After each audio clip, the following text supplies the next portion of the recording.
You may be seated for a while. Basi tunaweza kukaa. Thank you singers. Thank you dear people. Asanteni waimbaji. I want to bring greetings for my wife. Basi anataka kutoa salamu zake kutoka kwa mke wake. From the other brethren who knew I'm coming. Na pia wapendwa wenzake. I refused to get greetings from the church. Alikataa kupokea salamu kutoka kwa kanisa. Because I knew next Sunday I'll not be in that congregation again. Manake anajua ya kwamba bado hatakuwa kanisani huko kwao. And sometimes not good when you are away for many days. Na si vizuri wakati umetembea sana. But when I go back I'll take your greetings. Ya kwamba ninaporudi nitapeleka salamu. I want you to turn with me to the book of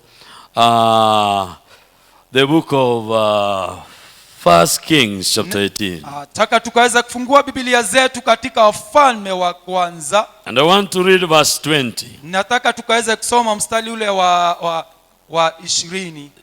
First Kings chapter 18 verse 20 and 21. Wafalme wa Kwanza mlango wa 18 kuanzia pale. I believe you people are Pentecostal. Amen. Najua nyinyi ni watu wa Pentecostal. Deliverance Church is a Pentecostal church. Kanisa la ukombozi ni kanisa la Pentecostal. Tunaamini kuzungumza na ndimi. Na kujazwa na Roho kabisa. Na kuelekezwa na Roho. Kabisa ndio hiyo. Roho ikisema unakaa mpaka saa 10 usiweka na utasikia njaa. Utasikia njaa. Amen. Kwa hivyo usitoke. Maana ukitoka utamiss baraka zako. Hallelujah. Na kama una hii mnyama hii ambao naitwa mobile. Please uweke kwa silence au switch it off. Hallelujah. Wakati unaweza anza kutoka ndio Mungu ana neno ambayo itakusaidia. Amen. Hallelujah. Unaweza weka kwa silence, ukitoka utajibu hiyo simu yote hiyo. Amen. Amen. Kwa hivyo nataka tuzungumzeana. Yes, tusemezana. Sema Kiswahili. Kusemezana. Sawa. Ndio hiyo. Uniambie jina lako. Naitwa Job Mungai. Job Mungai, you are a good man. Give Job Mungai a good hand clap. Amen. Sema tena ile umesema. Kusemezana.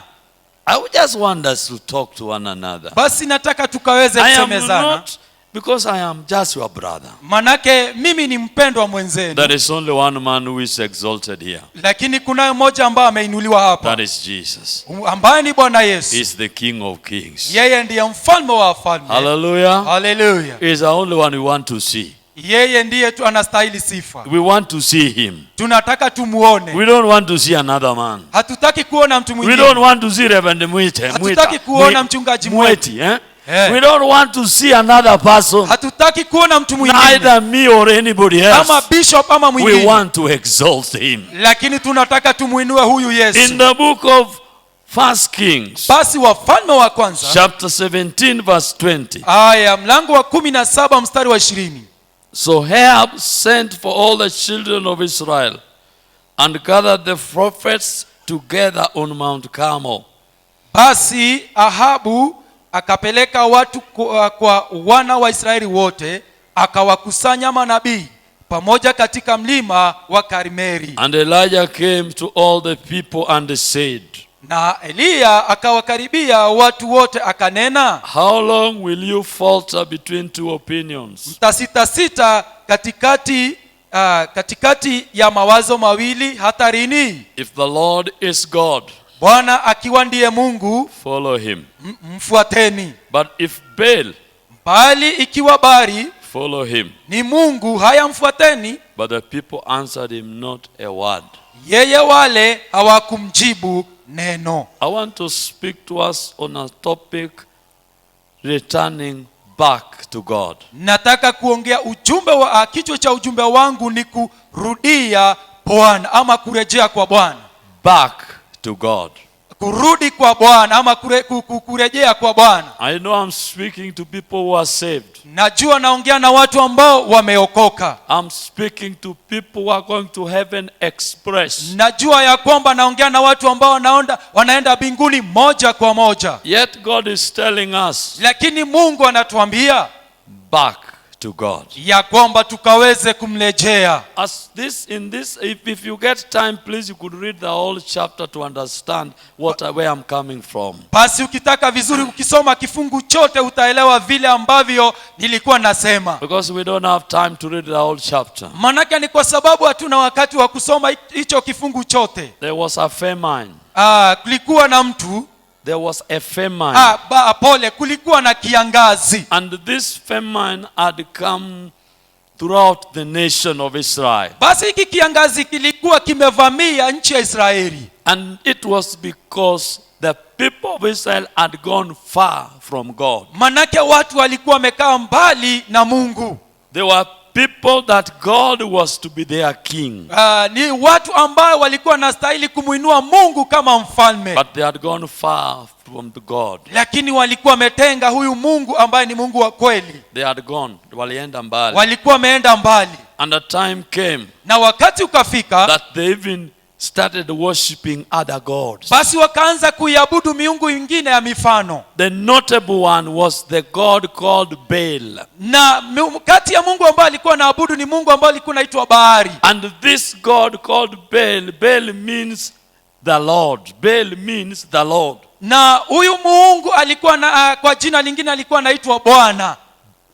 That is what Baal means. Hivyo ndivyo inamaanisha. And it was a god that was considered to be a god of fertility. Na huyu Mungu alikuwa anaonekana kama ni Mungu, Mungu ambaye ni wa uzazi. It was a god of prosperity. Ni Mungu wa kuendelea ama kubarikiwa. Of blessings. Ni Mungu ambaye alikuwa anaitanishwa na jina la baraka. And because they wanted the blessings, na ni kwa sababu walikuwa wanahitaji hizi baraka, they decided to build a temple for this God in the state house. Basi wakaona ni heri wakaweza kujenga madhabahu katika ikuru. Because of that woman called Jezebel. Ni kwa sababu ya huyu mwanamke ambaye alikuwa anaitwa Yezebeli. And they believed that when you have this God, na wakaamini ya kwamba wakati wanapomwabudu huyu Mungu, when you worship him, wakati unapomwabudu huyu you Mungu, will prosper. ya kwamba utaendelea. Because they believed he was the God of prosperity. Manake walikuwa naamini ya kwamba ni Mungu wa maendeleo. It was also believed that it was the God that causes rain, the God of rain. Walikuwa naamini pia ni Mungu ambaye angeleta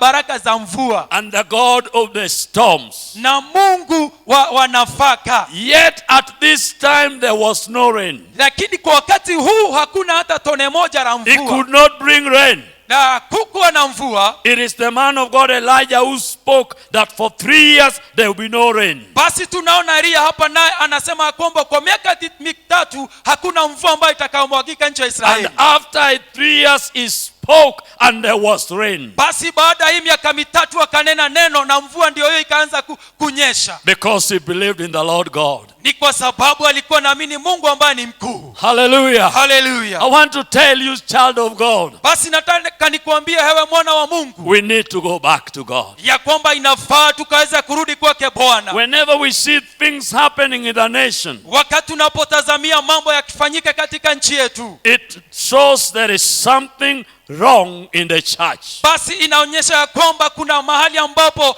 tumekosa kama kanisa. When we see corruption, Wakati tunapoona ufisadi, when we see murders and many things happening, wakati tunaona mauaji na mambo mengine ya chukizo, that means something is wrong in the church. tunajua ya kwamba kuna jambo ambalo limekosekana kanisa. The Bible says we are the light of the world. Maandiko inasema ya kwamba sisi ndiyo nuru ya ulimwengu. We are the salt of the earth. Basi maandiko inaendelea kusema ya kwamba sisi ndiyo chumvi ya ulimwengu. As salt we are preservative. Ya kwamba chumvi ama ni chombo ambacho ni cha kuhifadhi.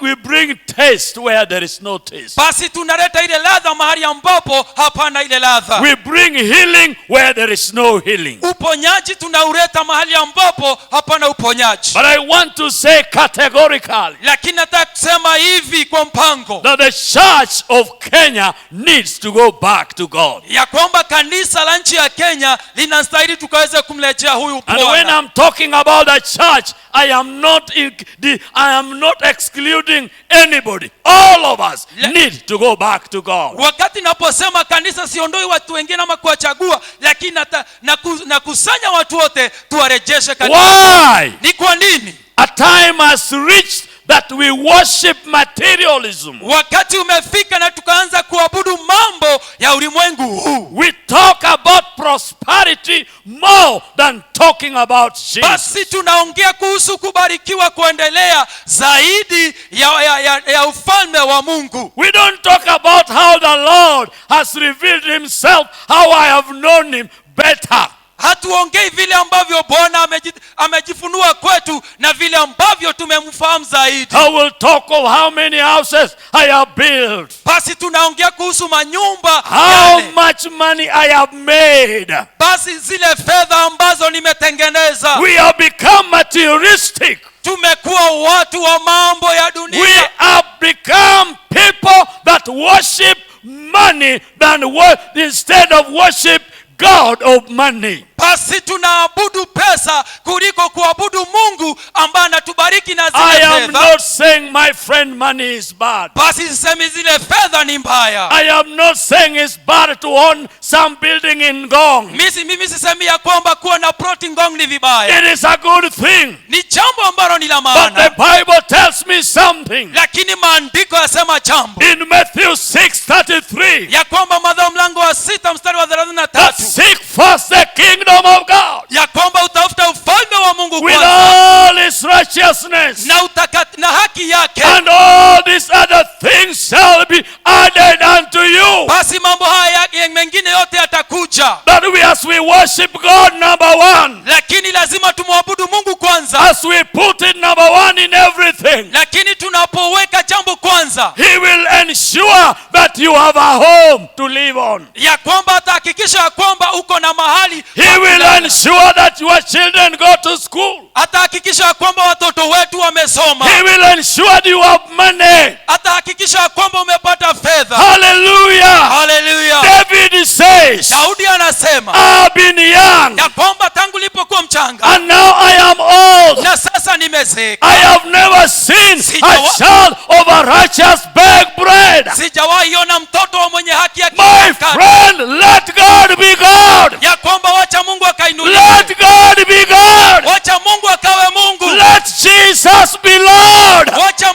Yesu akainuliwe. He is the Lord of Lords. Yeye ni Bwana wa The mabwana. Bible says Maandiko yasema in the book of Philippians chapter 2. katika Ibrania 2, Philippians chapter 2. pole wa Filipi mlango wa 2 From verse 9. kuanzia mstari wa 9, The Bible says maandiko yasema that God has also highly exalted Jesus ya kwamba naye Mungu amemuinua Bwana Yesu, and given him a name. na katika hilo jina, And God has given him a name na Mungu amempa hilo jina that is above every other name. ambalo liko juu ya majina yote. Hallelujah! Haleluya! That at the name of Ya Jesus, kwamba katika jina la Yesu every knee must bow. magoti yote yatapigwa, Every knee must bow magoti yote yatapigwa of the things on earth katika hapa duniani and the things on in heaven na katika huko juu and mbinguni the things under earth, na mambo ambako chini ya and dunia, every tongue na kila ulimi must confess ukaweza kukili that Jesus is Lord. ya kwamba Yesu ni Bwana. Jesus is Lord. Ya kwamba Yesu To ni the Bwana. glory of God the Father. Katika utukufu wa When Bwana, you make him Lord, yeye ni Bwana. when you make him Lord, Wakati umemfanya he Bwana, will never die poor. ya kwamba He will hautakufa never die maskini, poor. hautakufa You will maskini, never die poor. hautakufa You will maskini, never die poor. hautakufa maskini, Because he is highly exalted. kwa sababu ameinuliwa. Exalt Jesus. Mwinue huyu Yesu, Don't exalt a person. usiinue mwanadamu. As we respect people, Ya kwamba ni vizuri as tuheshimu we watu, honor them, tunawaheshimu, but we exalt one man. lakini tunamuinua There is mmoja. one man. Kunaye mtu mmoja His name is Jesus. ambaye ni Bwana He Yesu, will never die. ya kwamba hatakufa. He'll never die. Yeye He hafi, died and is alive again and forever. alifufuka na ameishi. Hallelujah! Hey! Hallelujah! Exalt Jesus. Muinue huyu Yesu. I want to tell you, if the church, even here in New Bulbul, is going to exalt Jesus, Nataka nikuambie wapendwa wa Buruburu, tukiinua huyu Yesu, we'll have no place in this building. hatutakuwa na nafasi hapa. Hallelujah! Haleluya! Because when you exalt him, Manake wakati umeinua huyu Bwana Yesu, when you exalt him, wakati umeinua huyu Bwana you will Yesu, see what he can do. utaona vile Hallelujah! anavyofanya. Haleluya! He will take you to places. Basi atakupeleka He will mahali, open doors. atafungua milango, Because the word of God says ni kwa sababu maandiko in the matakatifu book of yasema Revelation, katika Ufunuo chapter 3, mlango wa 3 verse 7, pale 17, that is of the seed of David. yeye Of ni the- mbegu ya Daudi, that when he opens the door, ya kwamba wakati anafungua mlango nobody can close. hakuna mtu ambaye za And when he kufunga, closes, na akifunga nobody can open. hakuna mtu ambaye za My kufungua. friend, exalts Jesus. Rafiki yangu, And mwinue tell Yesu, Jesus, mwinue Yesu, let's walk with you. wacha tutembee na Yesu. Lord, I want you to exalt. I want to exalt you. Nataka Wherever nikuinue. you go, you exalt Wakati him. unapoenda You go to muinue. the office, you exalt Ofisi him. muinue. You go wherever you are, you exalt Mahali him. pote muinue, He will open doors. atafungua milango. Ndiyo hiyo. Amen. Amen. Because he is the Lord of lords. Ni kwa sababu yeye ni Bwana wa mabwana. He is God of all flesh. Yeye ni Mungu wa wanadamu wote.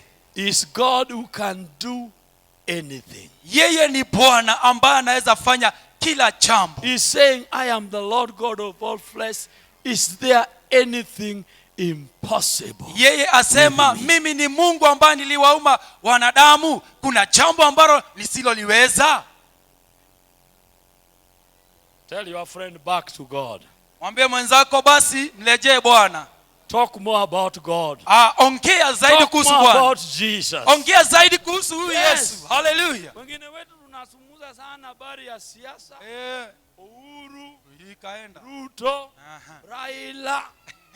Yani tunazungumza, yani kichwa yetu imejaa na siasa. Sina Mungu. Hallelujah. Hallelujah. What does the Bible says? Maandiko yasema nini? As a man thinks, so he is. Basi vile mwanadamu afikiriavyo, hivyo ndivyo And the alivyo. Bible says, according to your faith, it shall be done to you. Basi anaendelea kusema kwamba kulingana na imani yako na ifanyike. Now the faith that will be in you is that which you have put within you. The Bible says faith comes by hearing, and by the hearing of the word of God. Basi imani ambayo imeumbika ndani yako, maandiko inasema kwamba imani huja kwa kusikia na kusikia neno la Bwana. Unajua sasa bado hiyo ni introduction. Mwanzo. Sasa lakini maana niliwaambiwa saa 7 tunamaliza, lakini tutaongeza dakika 10 maana nitaombea wale watu dakika 10 au 15. Saa 7 na 15 naondoka. Nisipomaliza nitakuja siku nyingine. Na nisipokuja Roho atafundisha wewe, ataweka ingine ndani yako. Amen. Amen. And so Elijah challenged the prophets of Baal. Basi tunaona Elia akiwapatia changamoto manabii wa Baali. When you know God, wakati unapomwelewa huyu Mungu, you respect your leaders. Basi utaheshimu viongozi wako. But you will honor God. Lakini heshima anatunuku utampea Bwana. When the leader goes contrary, you will not bow before him because he's your leader. You will say, no, it's God. If it's not God, it's God. If it's not God, it's God. Amen. Are you getting what I'm saying? You are ready to bow to God. Basi wewe umejiandaa kuinama ama kumwabudu Bwana. And Elijah Elia was willing to sacrifice his life. Basi alikuwa na ile hali ya kujitoa uhai wake. If we are to be what God wants us to be, we must reach a point of saying it is God or nobody. Basi kama Mungu anataka tufike mahali pengine, niseme ya kwamba kama si Mungu hakuna lingine. And so people had gone far from God.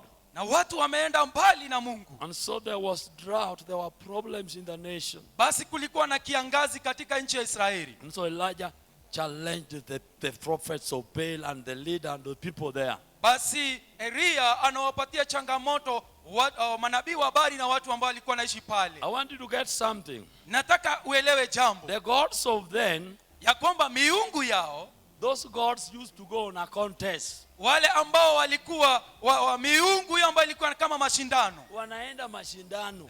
Mashindano. Sasa Mungu wa Elijah akamwambia Elijah, omba kwa miaka 3 hakutakuwa na mvua. Alafu omba baadaye miaka 3 kutakuwa na nini? Mvua. Ili tuone huyu Mungu yao ambao inaitwa Baal, Mungu wa mvua, Mungu wa storm, kama itawasaidia. Kabisa. Amen. Amen. Alafu baadaye Mungu akamwambia sasa approach Ahab, King Ahab.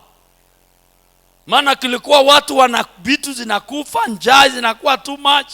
Then God told Elijah, basi Mungu akamwambia Elia, call for a contest. Basi yaitane mashindano. I want you to know, child of God, nataka nikwambie mwana wa Mungu, the God that you worship is not weakling. Ya kwamba Mungu ambaye tunamwabudu sio Mungu ambaye ni dhaifu. Sometimes we carry ourselves as if this God is so weak. Wakati mwingine tunatembea kama huyu Mungu ni mdhaifu sana. We do things as this God cannot answer with fire. Basi tunafanya mambo kama huyu Mungu hawezi kujibu kwa njia ya moto. Mungu wa Elia ni yule Mungu wa jana, leo na milele, hajabadilika kabisa. Hallelujah. Amen. Ni Mungu ambaye anaponya ukimwi. Ni Mungu ambaye anafanya yale madaktari wamesema hayawezekani. Amen. Ni Mungu ambao hakuna kitu akiwezekani naye. Amen. We have to lift him, dear people of God. Lazima tumuinue huyu Mungu, watu wa Bwana. Just hold on. We will go somewhere. We must go to the altar. We are soon going to the altar. Tutaenda kwa madhabahu bado. Na nikizungumza madhabahu usifikiria ile madhabahu confusion ambao mimi sitazungumza hizo. Ukifikiria nitazungumza hizo madhabahu ambao umesikia hiyo umenoa. Mwambie rafiki yako usinoe. Usinoe. Mwambie rafiki yako usinoe. Usinoe rafiki yangu. So that you don't have a perception that the type of altar. So he challenged them that they go to the Mount Carmel. Ya kwamba akawapatia changamoto wapande juu ya mlima Karmeli. And he told Ahab to bring those prophets of Baal. Na akamwambia Ahabu walete wale manabii ambao walikuwa naabudu Mungu wa bahari. And they came on Mount Carmel. Basi ndio wanakoya mlima wa Karmeli. And then Elijah gave them a challenge. Basi Elia anawapatia changamoto. As I'm challenging ourselves this morning. Kama vile ambavyo tunapata changamoto asubuhi ya leo. We must reach to the valley of decision. Lazima tufike katika lile bonde la uamuzi. Where you are deciding whether you are going to worship the living God or worship another God. Mahali tunafika ya kwamba tumwabudu Mungu wa ukweli, Mungu wa moto ama Mungu wa mfano. Because even this money can be God. Maana hata hii pesa inaweza kuwa Mungu. You can worship your education. Unaweza abudu hekima na ujuzi ama usomi wako. You can worship your wife. Unaweza abudu mkeo. You can worship your husband. Unaweza abudu mmeo. That which you give your total loyalty becomes your God. Basi kile ambacho unajikabidhi kwake nafsi na mawazo na kila kitu inaweza kuwa Mungu ama mfano wa Mungu. One day we were doing something after that was 208 after post-election violence. We were going around. There were bishops from Kikuyu land, Luo land, Kalenjin, Luya, Coast, all over. Basi wakawa wachungaji wanatembea baada ya uchaguzi ambao ulikuwa na farakano. Just to bring peace. Ndio wakaweze kuleta uwiano na amani. And so bishops and leaders from other communities were talking, and the people are saying the thing that when you do to them, you have killed them. Basi wachungaji na askofu wakasema kwamba mkitufanyia hivi hakika mmetuangamiza. And another bishop, I'm not going to mention his name, from Central said. Na askofu mmoja kutoka Central akasema hivi. To a Kikuyu. Kwa Mkikuyu. It is not killing his body. Sio kuua mwili huu. If you destroy his property, ukimaliza mali yake, you have killed him. Basi ndio huyo umemmaliza. You said your name is who? Job Mongai. Are you agreeing with that? I think he's agreeing because I've talked to a number of Kikuyu brethren and they're saying it's true. Weli. Yani somebody saying hata ukiua bibi yake na uwe watoto na wache mali yake, maisha bado ni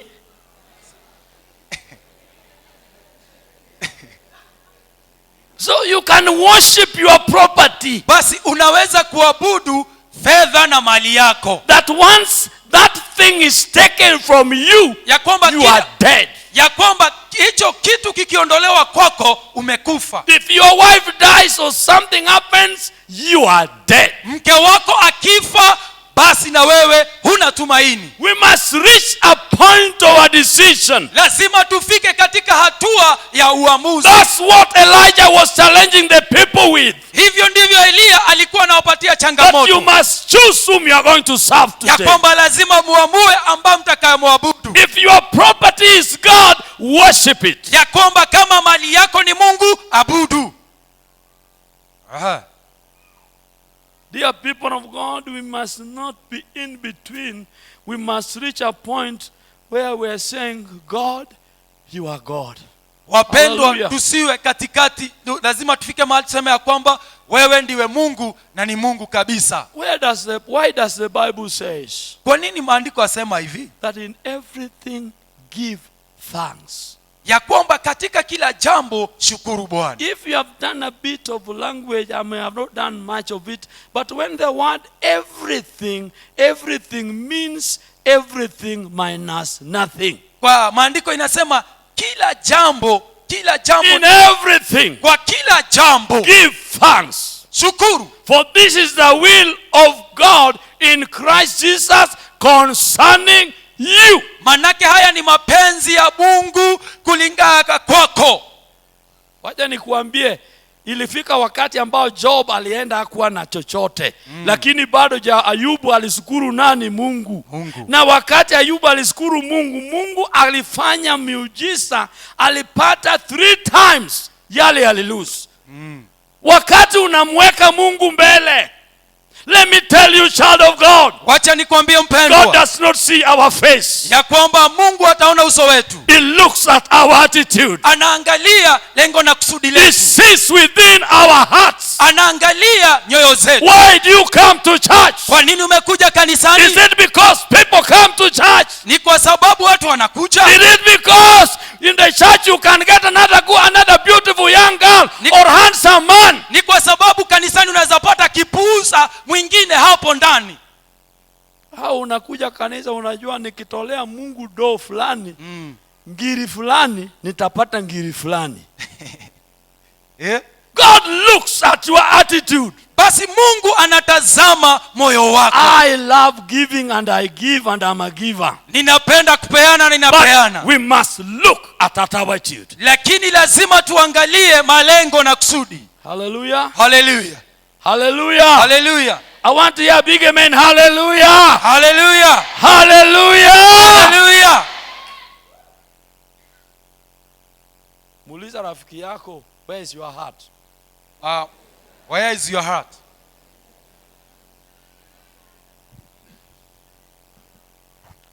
Unajua kama wewe ulikuja kanisa unafikiria utapata askofu ambao anahubiri tu mbesa, hiyo umenoa. Mimi si mhubiri ya mbesa. Najua mbesa ni mzuri na Mungu anatupea mbesa, lakini sihubiri mbesa, nahubiri Yesu. Yes. Maana ukikamata Yesu utapata mbesa. Hallelujah. Amen. Amen. Los nos Yesu. Amen. Wale ambao wanajua Los nos Yesu wanasema Los nos Tayat. Where is Pastor Rotich? Nilikutana na huyu ndugu, huyu mchungaji huko is a good man of God. Nilikutana naye Mombao. Na narudi Mombao. Itakuwa huko 20 something of next month. Not that church, another church. You will give me your number, nitakupigia nikupale. Haya, mtaongea. Hallelujah. So what I'm saying, dear child of God, nataka kusema hivi, mwana wa Mungu, wewe mpata tu Yesu, pata Yesu. Pata Yesu. Pata Yesu. Yesu. Pesa iko ndani ya Yesu. Hallelujah. Promotion iko ndani ya Yesu. Kabisa. Baraka ziko ndani ya Yesu. Amen. The Bible says we are blessed with Abraham, the man of faith. Maandiko inasema kwamba tumeunganishwa na baraka za Ibrahimu ambaye alikuwa baba wetu wa imani. And so we are on the contest. We are on the mountain of Carmel. Na kwa hivyo tuko juu ya mlima wa Karmeli. Before I move out of Carmel, basi nikitoka juu ya mlima wa Karmeli and move a bit further, na niondokee niende mbali, I want us to examine our hearts. Nataka tuangalie roho zetu. I want us to check our attitude. Nataka tuangalie makusudi na lengo zetu. Why do you serve or sing in the choir? Kwa nini unahudumu kwa kwaya ama unaimba kwa kwaya? Is it because hata mchungaji akiona wewe unaimba, unasema unarukaruka, unasema mchungaji anasema wewe umefanya kazi mzuri?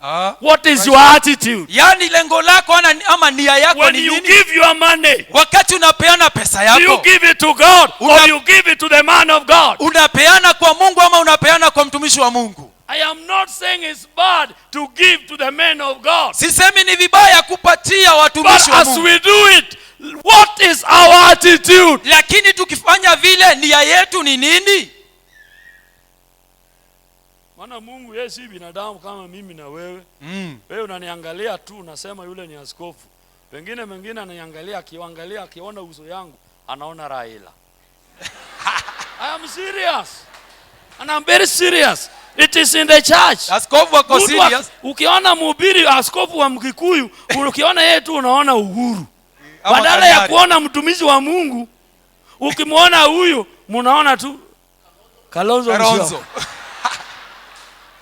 And you miss it. You miss it. Na basi unakosea. You miss it. Unakosea. Because you don't see God behind the people. Ni kwa sababu huoni Mungu katikati ya watu. Let's go back to God. Wacha tukaweze kumrejea huyo Bwana. Let's check our attitude. Wacha tuangalie nia zetu. Let's love brethren because they are washed with the same blood. Wacha tupendane manake tumeoshwa kwa damu moja. Hakuna damu ambayo inaosha Mkikuyu, Mjathe, Mkale. Kabisa. Hakuna, ni damu ni ile moja. Ya mwana kondoo.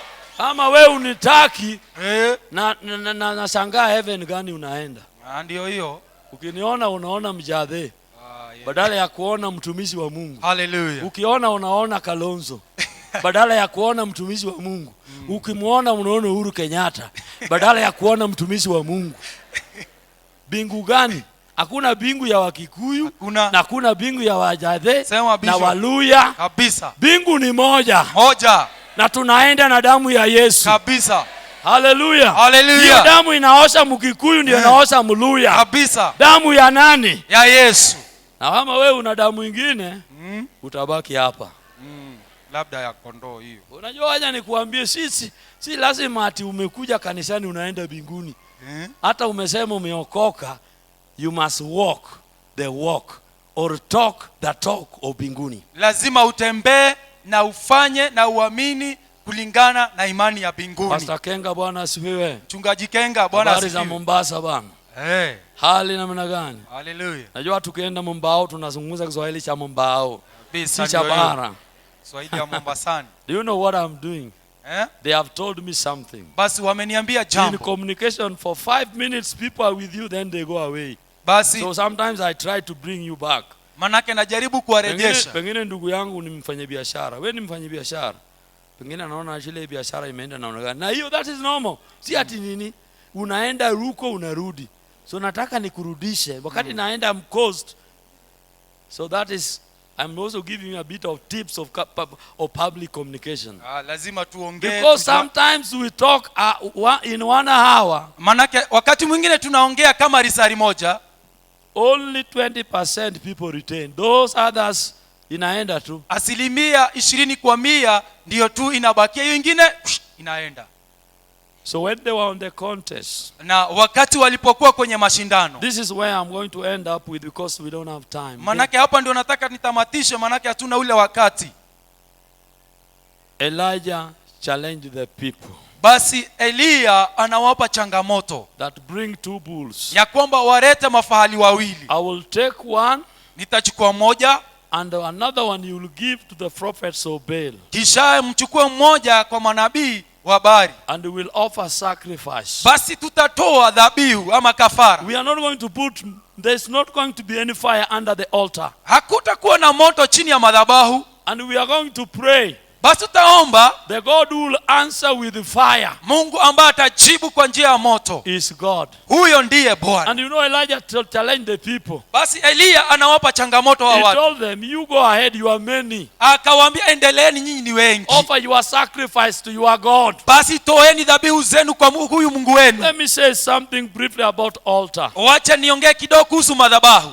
Altar Madhabahu is a place ni mahali, of exchange, mahali pa where human beings exchange with the deity. wakati mwanadamu anapata aunganisho na nguvu zisizo za kawaida. That is the place, that is altar. Basi hayo ndiyo madhabahu. Here where we are in this altar. Basi mahali tuko kwenye madhabahu. It is a place of prayer. Basi ni mahali pa maombi. This church in Bulbul Hili kanisa la Mbulbul is a place where we connect ni mahali ambapo with tunajiunganisha the living God. na Mungu wetu aishie milele. Hallelujah. Hallelujah. So altars are many. Basi madhabahu ni mengi. And you can have altar in any place. Basi unaweza kuwa na madhabahu kila mahali. If you have a vehicle, Kama uko na gari, you can raise an altar in your vehicle unaweza fanya madhabahu kwa hiyo gari by prayer. kwa maombi. Because Ni altar kwa sababu is a madhabahu, place where people are connecting with the deity. basi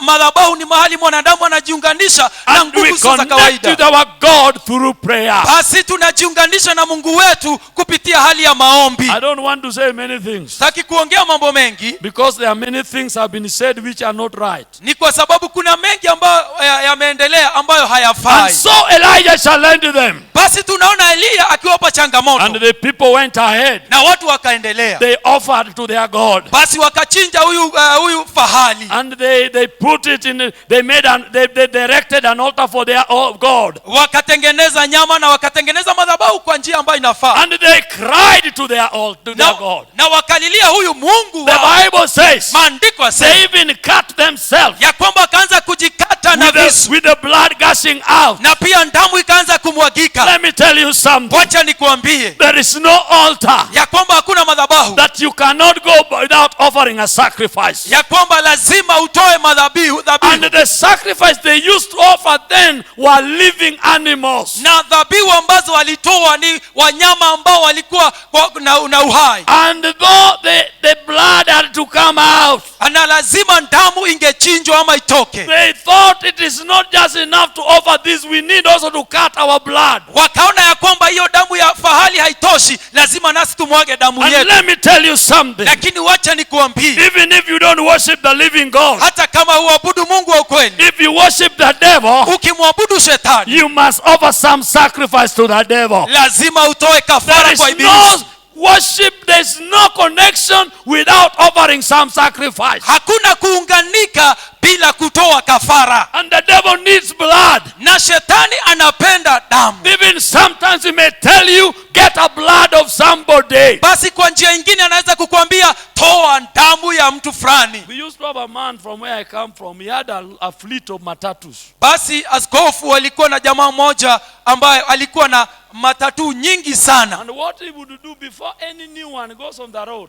Basi na kabla mpya ikitoka ama ikitembea barabarani, some witch will offer some sacrifice. lazima mchawi angetoa zile kafara. And the sacrifice they would offer, that one of the vehicles would go and kill not 2 people, kill so many people. Basi kati ya zile gari zake ingeenda ifanye ajali na iangamize Why? wengi. Kwa nini? Because the deity is in need of some sacrifice. Ni kwa sababu alikuwa anahitaji kafara. And this is what these people did. Na hivyo ndivyo watu walikuwa wanahitaji. But I want to tell you something. Lakini nataka niwaambie There is a sacrifice ya kwamba kuna dhabihu that was given once and for all. ambayo ilipoonwa mara moja. That was the sacrifice of Jesus at the cross of Calvary. Dhabihu la Bwana wetu Yesu Kristo pale msalabani That Kalvari. sacrifice Hiyo dhabihu satisfied God. ambayo ilitosheresha Mungu na Hallelujah. Hallelujah. That through the altar of Calvary, Ni kwa sababu ya dhabihu pale you Kalvari can go to God. ya kwamba unaweza jiunganisha You na can connect with God unaweza unganika na Bwana through the blood that was shed on Calvary. kupitia damu ya Kalvari. The blood of Jesus. Damu ya Yesu, That blood speaks better things than any blood. hiyo damu yanena mema kuliko damu ingine. Hallelujah. Haleluya. Ndio And hiyo. so they were there. Na basi ndio wale wako pale. Even Elijah mocked them. Elijah ridiculed them. Elia anawafanyia mzaha tu, anawafanyia mzaha na njia kuwafanyia mzaha, joking yani. That God could not answer their prayer. Lakini Mungu wao hagejibu yale maombi yao. But we have a God who answers prayers. Lakini tuko na Mungu wetu ambaye anajibu Our maombi. God answers prayers. Mungu wetu ajibu maombi Through the blood of Calvary kupitia damu ya Kalvari that was offered on the cross, ambayo ilipoona msalabani. we can enter through the grace. We Tunaweza can enter by kuingia. grace to that altar. Kia tunaweza kuingia kupitia utukufu kwa hayo madhabahu ambayo alifanyika Kalvari. And so when they couldn't do, Elijah said, Basi wakati Elia aliona kwamba hawa jamaa wameshindwa, and that is where I'm going to stop, because I'll pick it up from there so that I can come again to pick it up from there. askofu ataweka pause pale, manake akikuja atapiga pray na aendelee. Elijah rebuilt the temple, the altar that was destroyed. Elia akaunda upya tena madhabahu ambayo yalikuwa yameharibiwa. It was destroyed. Ilikuwa madhabahu yalikuwa yameharibiwa. It had to be rebuilt before sacrifice that are acceptable before God could be offered. Lazima ingejengwa upya tena kabla dhabihu zingetolewa na Mungu akaweze kukubali. I want to tell you, child of God, Nataka nikwambie ewe mwana wa we Mungu, must reach a point of repairing our altar. lazima tufike mahali ambapo tutatengeneza madhabahu A yetu. point of examining our altar. Wakati wa kutazama madhabahu yetu. We can give gifts to God. Tunaweza peana kwa Mungu. We can give offerings. Tunaweza peana sadaka kwa Mungu. We can give sacrifices. Tunaweza peana dhabihu kwa Mungu. But they are not acceptable before God. Lakini hazikubaliki mbele za Bwana. Why? Ni kwa sababu ya nini? Because the condition of our altar, our heart that connects us with God is not right. Ni kwa sababu hali ya madhabahu yetu hayaambatani na mapenzi ya Bwana. I want to tell you something. Nataka nikwambie jambo. Sin destroys our connection with God. Basi dhambi zinatukatisha inadhoofisha uhusiano wetu na Mungu. God hates sin and he hates it 100 times. Mungu anachukia dhambi na anachukia zaidi. Even though he loves a sinner. Hata kama anapenda mwenye dhambi. But sin and God can never see eye to eye. Lakini dhambi na Mungu kwa macho kwa macho hawawezi onana. Because sin is Satan in nature. Ni kwa sababu dhambi ni asili ya shetani. It doesn't matter what you do for God. Haijalishi vile ambavyo unamfanyia Mungu. If we want over our sacrifices, hata ukitoa dhabihu, we must reach a point. Kama tunataka kutoa dhabihu lazima tufike mahali of rebuilding our temple. tukaweze kujenga madhabahu yetu Reaching tena. a point of renouncing our reputation. Tufike mahali tuseme ya kwamba tumekana hali zetu You zote. vua everything that is fleshly. Lazima tukaweze kuvua kila kitu ambacho kinatushika. We must remove them at the altar of Calvary. Lazima tukaweze kuvua kila jambo katika madhabahu ya Calvary. You need to come to a point of laying your life at the altar of Calvary. Lazima ukaweze kuacha maisha na uhai wako katika madhabahu pale Calvary. You lay your reputation. Lazima utoe ile hali yako. You lay your position. Basi na cheo zako. You know, sometimes we come to church. Unajua wakati mwingine tunakuja kanisani. And we carry our titles. Na tunabeba vio na hali zetu. When we come at the altar of Calvary. Lakini tunapokuja katika madhabahu ya Calvary. In this place the altar of Calvary is here. La, mahali hapa madhabahu ya Calvary yako hapa. You leave your title outside there. Basi ukawacha sifa zako pale. You leave your position outside there. Basi vio vyako viwache pale. You have come to worship the King of Kings. Basi umekuja kutoa ibada yako kwa mfalme. You have come to exalt the Lord of Lords. Umekuja kumuinua huyu Bwana wa mabwana. We must rebuild our altars. Lazima tutengeneze tena upya madhabahu yetu. There are things that have destroyed our altars. Kuna mambo ambayo yameharibu madhabahu yetu. But we need to lay them at the cross of Calvary. Lazima tukaweze kuweka yote katika Calvary. So that God can consume everything. Na ndiye Bwana wetu akaweze kuchoma kila kitu. Hallelujah. Hallelujah. Then Elijah made a prayer. Elia akaomba. And God consumed all the sacrifices. Na Mungu akachoma dhabihu We need to ask ourselves. Lazima tujiulize. We need to ask ourselves. Lazima inafaa tujiulize. My condition. Hali yangu. Is it consumable by God? Basi imechomwa ama inaweza kuchomwa na Mungu. That you become a living sacrifice. Na ndio ukaweze kuwa dhabihu ambalo liko uhai. That's why Paul says in the book of Romans.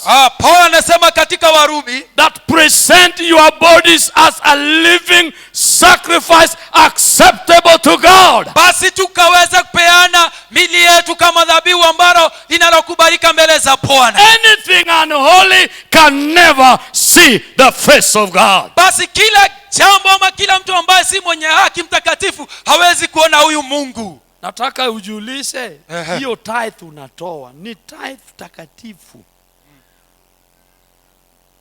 Unatoa tithe takatifu au ni tithe ya corruption? Umegrab land ya mtu, umeua mjane ni mjane au mjane. Umeua mjane na orphans. Kuna watu when the widow has remained and there's a land, wanapanya juu chini, mama huyo lazima aende na wakati wajane ili abaki na land. Ndio hiyo. As you lift up your hands, wakati unapoinua mikono yako juu, as you lift up your hands, wakati unapoinua mikono yako juu, are you lifting a holy sacrifice? Unatoa dhabihu ambalo ni takatifu. Holy, holy. Are they holy sacrifices? Basi hilo ni dhabihu takatifu. Are they acceptable before God? Basi inakubalika mbele za Bwana. Unajua si kuja kuhubiri ile ambayo itakuwa tamu. Haleluya. Na wacha nikwambie rafiki yangu Reverend Peter Mweti. Na mimi ninasemambia watu, mimi napenda wewe ni mtumishi wa Mungu. Na unajua penda hii neno.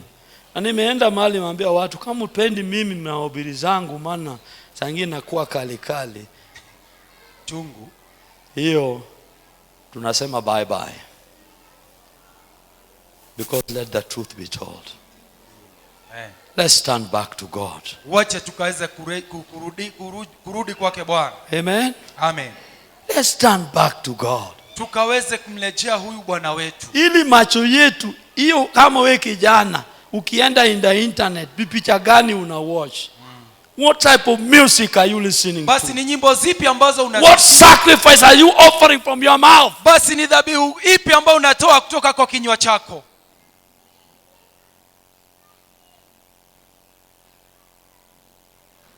We need a God of miracles. Tunahitaji Mungu wa miujiza. And this God does miracles. Na huyu Mungu wetu afanya miujiza. He changes situations. Anabadilisha kila hali. But we must go to the altar. Lakini lazima tukaweze kurudi kwa madhabahu. Repair the altar. Tengeneza madhabahu. Repent of all sins. Basi tubu dhambi za kila aina. Anything which is unworthy, leave them at the altar of Calvary. Kile ambacho hakifai kiwache pale kwenye madhabahu ya Calvary. That our sacrifices can be acceptable before God. Na ndio dhabihu yako ikaweze kukubalika mbele za Bwana. And when we come to church, because we have laid everything at the altar. Basi tusikuje kanisani, tukija if we come to the church, tukija kanisani tumeweka kila jambo. We will see God. Tutaona Bwana. We will sense the power of God. Tutaona nguvu za Bwana. God will heal the sick. Mungu ataponya wengine. God will do the impossible. Mungu atafanya asiyowezekana. God will open doors that can never be opened by human beings. Basi Mungu atafungua milango ambayo mwanadamu hawezi kuifungua. I pray, dear people of God. Ninaomba wapendwa. I pray, dear sister. Ninaomba dada yangu. I pray, dear brother. Ewe ndugu yangu, naomba that we go back to God. Ya kwamba tukaweze kurudi kwa kumrudia huyu Bwana. Our Father, Mungu wetu, Baba yetu. I have given your people your word. Yes, Lord.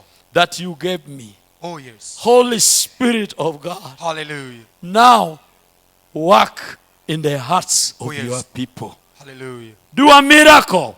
Yes, Lord. I pray for your miraculous touch. Hallelujah. In the hearts of your people. Oh, yes. And I pray, dear Lord. Hallelujah. Release your hand of miracles in the lives of your people. Hallelujah. Let the sick receive their healing. Let Lord. Those that are bound receive their deliverance. Let any need that is there die in the name of Jesus. Let the powers and curses of the enemy, even curses of witches, of sorcerers, of diviners, we pull them down, and I declare their death in the name of Jesus Christ.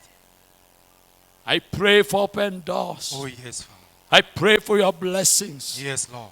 Upon your people. Yes. Thank you for your servant and this church. Thank you, Lord. For the great work you are doing here, oh God. Oh, yes. Oh, thank you for many men and women. Hallelujah. That have not been brought here, that are coming here. Hallelujah. Thank you for the great expansion. Hallelujah. Oh God, open windows of heaven. Oh, yes. Release money into the hands of your people. Release billionaires into this congregation. Oh, yes. In the name of Jesus. That those who are doing business, as they lay their lives on the altar, let millions, let billions come. In the name of Jesus. Lord, open greater doors. Even not only within, oh God, doors to go to China, to Dubai, Lord, to South Africa, doing business all over. In the name of Jesus. I pray for open door, even for your servant of going outside Kenya. In the name of Jesus. To Europe, to America, Lord, to Far East. In the name of Jesus.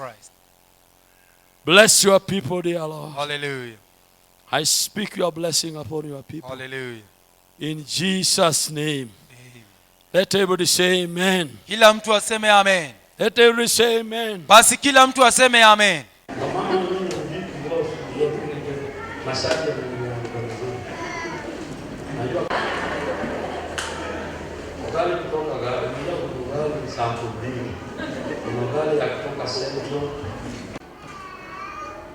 Do the best of your ability. If you do, say I do. Thank you. Number 2, will you strive with God's help to be explained the mystery of faith in a pure conscience? If you will, say I will. Or we shall say, I will.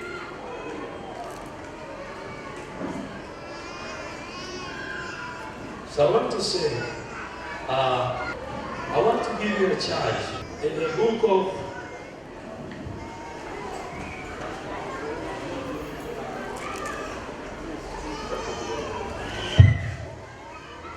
Second Timothy, I want to read it out before I pray with you. 2 Timothy, I want to give you a charge. Therefore, before God and the Lord Jesus, 2 Timothy chapter 4 from verse 1. I charge you therefore before God and the Lord Jesus Christ, who will judge the living and the dead at his appearing and his kingdom. So charge number 1, preach the word. Be ready in season and out of season. If we went further in my preaching, we would realize the thing that made a difference in the life of Elijah, that Elijah was found to be a man of the word. Not only the word, but also a man of prayer. If you are going to make any impact in the body of Christ, then you must be people of the word. You don't study the word when you are only going to preach. You must have a personal devotion where you have time to pray, to read the word. You must also plan to have a time when you can be fasting. At least a week should not go without you being before God. You close out, kama vile mnaona mnaambia mama au mzee, kaa kando. Simo, kaa kando. So please take care of your messages. Uwe mtu wa kuomba, uwe mtu wa kufunga.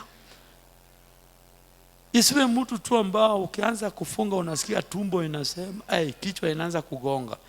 Make prayer and fasting part of your life. Amen. Na mimi sisemi tu, huyu mchungaji atakwambia, hata jana alifikiria nitakula, niliamua from another day I've been praying. Maana there are things I'm doing which I need to do. Kaambia hapana, kama watu chakula mimi sina shida na chakula. So nasema, be people of prayer, be people of the word. Preach the word, convince, rebuke, exhort with all long suffering and teaching. Pia muwe wafundishaji kwa neno. Lastly, for the time will come when people will not endure sound doctrine, but according to their own desires,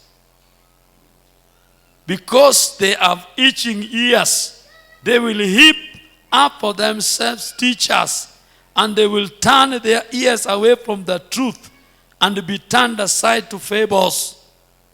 Those are things that are happening today. Don't be such like a preacher. Hata kama wengine wana mwingine sitaki mention jina, lakini alitolewa kwa picture na ile Sport Range Rover. Hata kama watu wana hiyo Sport Range Rover au nini, na wewe unaenda tu na matatu, be patient. God will bless you. See you. What is your name? Geoffrey. And you? Winnie.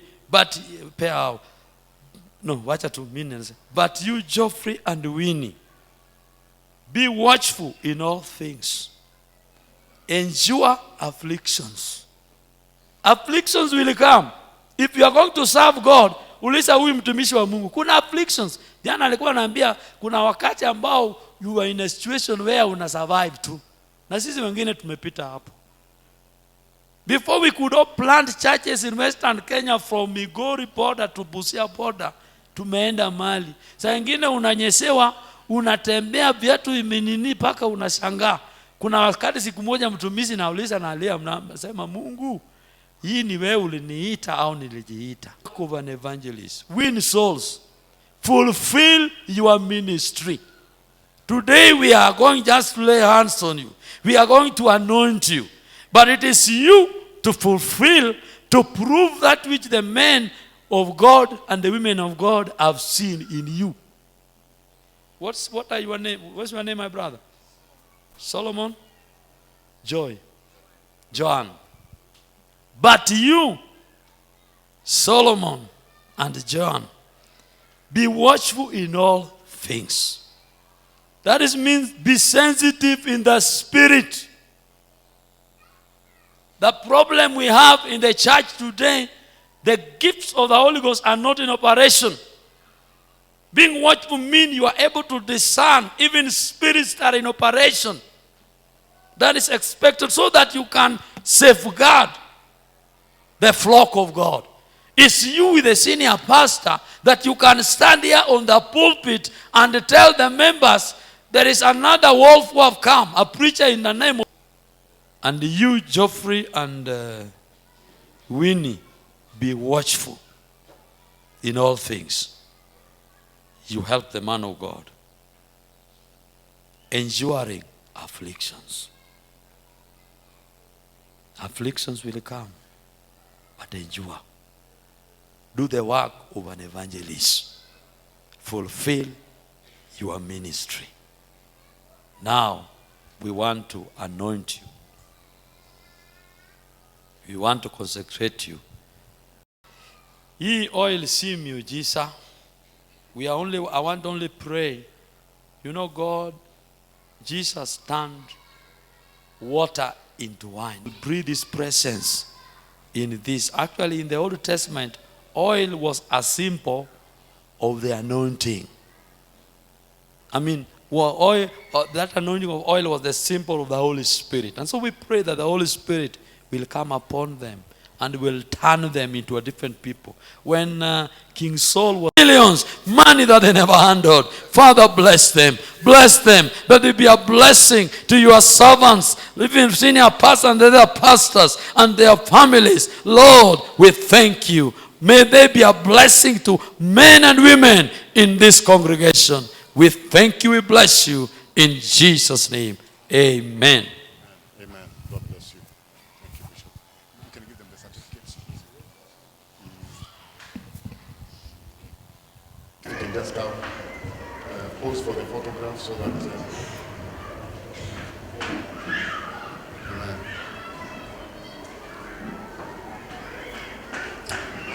Winnie.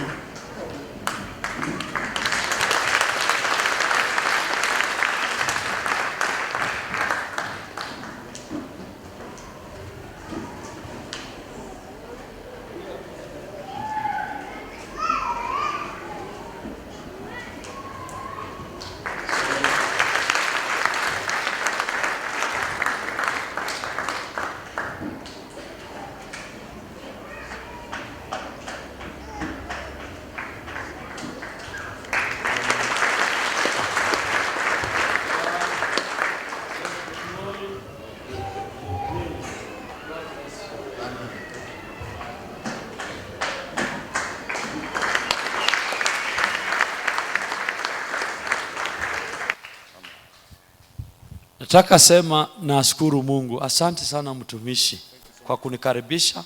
Actually wakati alinikaribisha nilikuwa nimelanda tu hapa Rotich kutoka Mombasa. Nilikuwa kwa street ya Nairobi. Sikuwa tunamwambia ndiye ananipigia kama niko kwa street.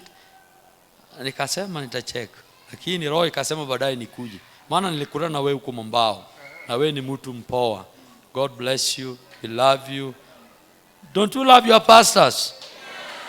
Si sasa mnakuja wakati tunaondoka, pengine senior pastors asema ingekuwa mnakuja mnawacongratulate na ukuje na mkono mtupu, unasema hii soda uende kunye na mama, na Mungu awabariki. Nyinyi ni watu wapoa, you are wonderful people. Mumekaa, give yourself a good hand clap. You have sat, you are good people, you are good people. Na naomba Mungu awabariki na wabariki mpaka wale ambao madui zako wasangae. Wacha Mungu akubariki, akubariki mpaka wale ambao madui zako wafanye nini? Na ubarikiwe. Amen.